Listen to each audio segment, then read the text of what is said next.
গত রবিবার হঠাৎ এমন একটা জিনিস ঘটলো যেটা আমাদের পুরো প্ল্যানটাকেই উল্টে দিল। আগে থেকে জানলে হয়তো ঘর থেকেই বেরোতাম না। আমাদের মনে হচ্ছে আবার দাঁড়াতে হবে, বৃষ্টি প্রচন্ড, বৃষ্টিতে যাওয়া যাচ্ছে না। আয় এ তুই কেমন ভিজলি রে? বাপরে, তুই তো ভিজে গেছিস প্রায়। হ্যাঁ কালো জামা বলে বোঝা যাচ্ছে না। আমি জিতু তো পুরো ভিজে গেছে। আয় হায়, জামা খুলে যদি এটা কি করি, মানে চিপটায় জলে হয়ে যাবে, সব পুরো ভিজে যেতে। রাস্তায় যখন বেরিয়েছিলাম তখন সবকিছু ছিল একেবারেই স্বাভাবিক, কিন্তু কিছু দূর যেতেই আচমকা শুরু হয়ে গেল একটানা বৃষ্টি। মনে হচ্ছিল যেন আকাশ ভেঙে পড়েছে। চারপাশটা এত অন্ধকার হয়ে এলো যেন মনে হচ্ছিল আমরা আমাদের গন্তব্যস্থলে পৌঁছতেই পারবো না। অনেক বড় একটা ভুল করে ফেলেছি আমরা। হ্যালো, হাই, নমস্তে বন্ধুরা, আমরা দো ভাই ফিরে এলাম আরেকটা নতুন ভিডিও নিয়ে। আজকে আমরা রায়গঞ্জ থেকে চলে যাচ্ছি কানকি ধাম মন্দির।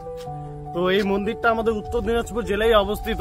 আমরা অনেকদিন ধরেই ভাবছি আমরা দো ভাই যাবো, কিন্তু আমরা সময় পাচ্ছিলাম না। তো আজকে অনেক কষ্ট করে দুজনে সময় বের করলাম। তো আমরা আজকে দেখি যাই। আজকে যাচ্ছি, আর আমাদের সাথে আমার আরো দুটো ফ্রেন্ড আছে, দেখাচ্ছি। এই যে একজন জিতু আর একজন হচ্ছে চন্দন। আর আমাদের এই যে দুটো বাহন এটা রেডি হয়ে আছে, এখনই একটু পরেই বেরিয়ে যাব।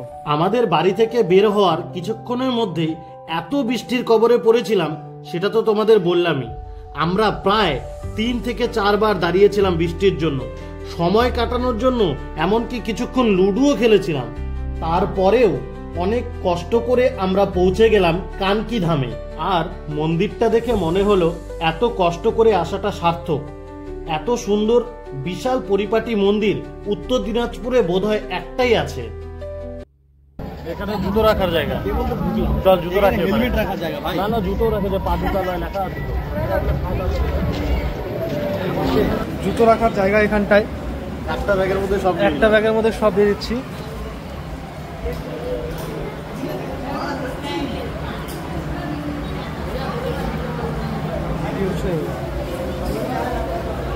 জুতোর টোকেন দেখ, জুতোর টোকেন এটা।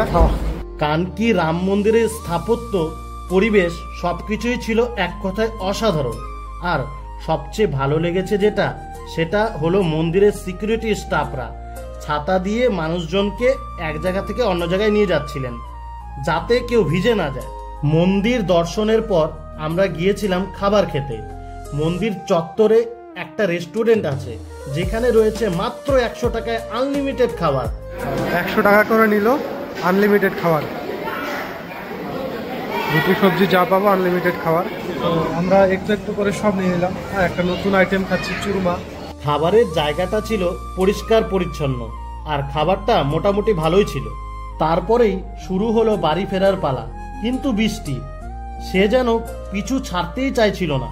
শুরু থেকে শেষ পর্যন্ত আমাদের সাথে ছিল সেই একটানা বৃষ্টি। তবুও ফিরতে তো হবেই, তাই সেই ভিজে যাওয়া রাস্তাতেই আবার শুরু হলো আমাদের ঘরে ফেরার পথ চলা।